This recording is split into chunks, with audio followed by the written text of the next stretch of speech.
With Death Frontiers 2's release coming in closer and closer every month, today I'll be talking about why Death Frontier 3D might not make it after 2019. Now without further ado, let's just get into the video.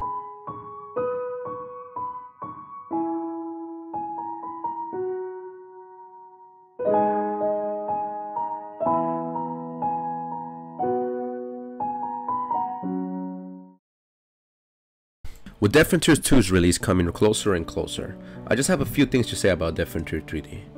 Alright, so for the first example is, there's a lot of hackers and glitchers and modders in Death Frontier 3D as we speak.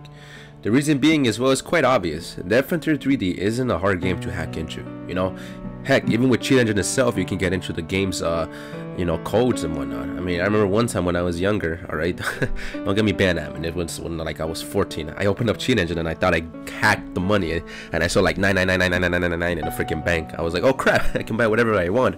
But of course, once I took out money out of my bank, it went back to its original price. So, I mean, yeah, we've all been there. You know, you want to kind of hack the game so you can get further into it and be declared a pro, but after that, I just realized, just work your ass off or just take out a credit card, you know?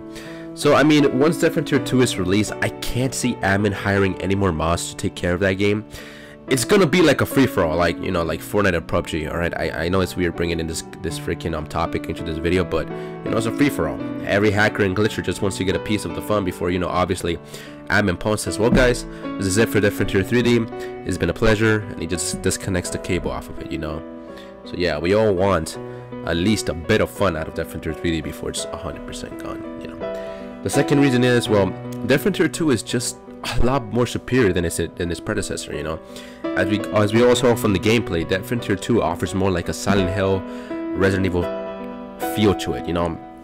It has a more eerie environment than 3D. 3D reminds me of Resident Evil 5 and 6, to be honest. And again, I know it's weird to bring these games into Death Frontier 2, but Death Frontier 3D felt more actiony and less survivable, you know. At least in Resident Evil 4, 1, 2 through 4, you actually had to, like, you know, fight your way through all these freaking infected, and, you know, you actually had to put them down where they were down.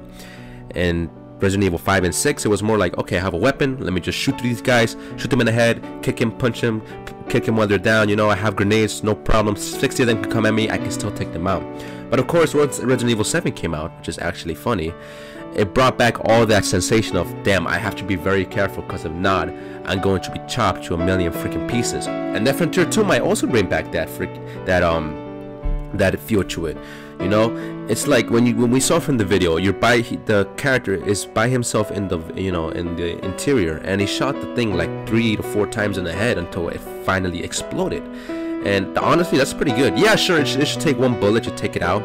But I mean, it's a big infected, so its skull might kind of double in freaking diameter. You know, it's thicker, it's stronger. So the fact that pistol didn't take it out in like 2 shots or 1 is even more incredible. You know, sure, having an overpowered gun is fun, but like in Death Frontier 3D, I just got bored of having an overpowered gun because I just go out there, I destroy everything in less than 4 to 5 minutes, and I'm done. While on 2, you can't really buy overpowered weapons with a credit card anymore. You actually have to go out there, put on attachments, make sure that your gun is actually up to standards in order to compete with the stronger infected. And also the fact that the level cap is only level 20 kind of also brings more into the challenge of having to get better gear, you know. How many zombies or what they have to do in order to level up to the highest tier, you know. Interesting in what admin's trying to do here. And obviously the last and final bit is, well, everybody's just gonna go to Death Frontier 2, you know. I'm gonna leave Death Frontier 3D once Death Frontier 2 is released, alright? I'm not BSing, alright? Once Death Frontier 2 is released, I'm most likely gonna be streaming on that, gonna be editing videos on that, putting tips and tricks, and I can see the same for the rest of the people. The only people that are gonna be left are just those that don't have the most powerful equipment in order to handle the game. Sure, people got a little bit, you know, worried and kind of pissed off because they're like, I don't think my PC can run that. But at the end of the day, it's not the creator's fault. The creator cannot, you know, satisfy everybody. You think he's going to say, oh, alright, I guess I'm going to lower down the resolution, the optimization, so this person can run the game properly. No, you know, let me tell you guys a little story. Back when I was in high school, not in high school, in elementary school, I wanted a PS3 so I can play Grand Theft Auto 4, Red Dead Redemption, you know, those games were huge back then. But guess what? I couldn't afford it because, one, I was in elementary and the only ones that could buy it were my parents. And let's just say my grades weren't all that good and I kind of missed out on that. And now that I am an adult, I see Death Frontier 2 coming out and I realize that my computer and 100% cannot run that game.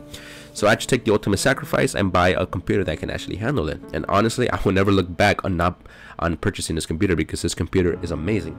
So now when Death 2 comes out in July, I'm not going to have to worry about the optimization, because I know it's not going to require that much of a powerful, graphics card in order to be ran perfectly, So yeah, I mean, guys, if you guys blame the creator, which is Amin Pone, for not making the game compatible with your laptop, you should blame yourselves. Just go buy a better computer. And I know it's kind of ridiculous for me to say, oh, just go buy a computer, because I know we're not all financially stable. We're not all in the place in order to buy a $1,500 computer.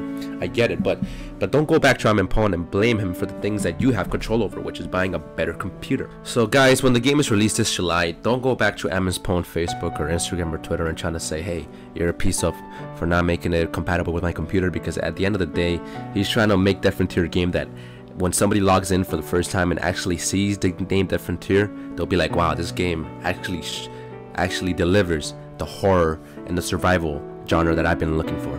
So yeah guys, enough for that. I don't want to keep this video any longer, so without further ado, this is Killer Sam for Tree signing out, and I'll see you guys on the next one. Peace. Love me back.